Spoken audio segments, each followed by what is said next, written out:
నమస్కారం రవి గారు, స్వప్న గారు. థ్యాంక్ యూ సో మచ్ అండి. మరి మీ బాబు నందు బర్త్డేని అమ్మ అనాథ శరణాలయంలో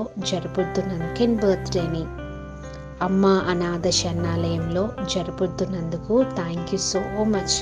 మీరు ఎంతో దూరం ఉండి మరి మీరు మమ్మల్ని గుర్తుంచుకొని మరి చేస్తున్న ఈ బర్త్డే మరి చాలా చక్కగా మరి నందుకి బ్లెస్సింగ్గా ఉండాలని మనస్ఫూర్తిగా కోరుకుంటున్నాము. నందు wish you many more happy returns of the day అమ్మ.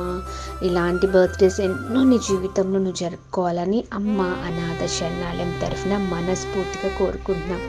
అలాగే మరి నందు బర్త్డే స్పెషల్గా అమ్మ అనాథ శరణాలయంలో ఉన్న చిన్నలకి పెద్దలకి అందరికీ కూడా చక్కటి ఫుడ్ మరి స్పాన్సర్ చేసినందుకు థ్యాంక్ యూ సో మచ్. ఇలాంటి సేవా కార్యక్రమాలు మరెన్నో మరి రవి గారు, స్వప్న గారు మీరు మీ జీవితంలో చేయాలని, మీరందరూ హ్యాపీగా ఉండాలని ఆ భగవంతుడు మీకు మీ కుటుంబానికి ఎల్లవెల్లలా మరి ప్రతి విషయంలో తోడుగా ఉండాలని మనస్ఫూర్తిగా కోరుకుంటున్నాం. Thank you so much once again. Happy birthday నందు.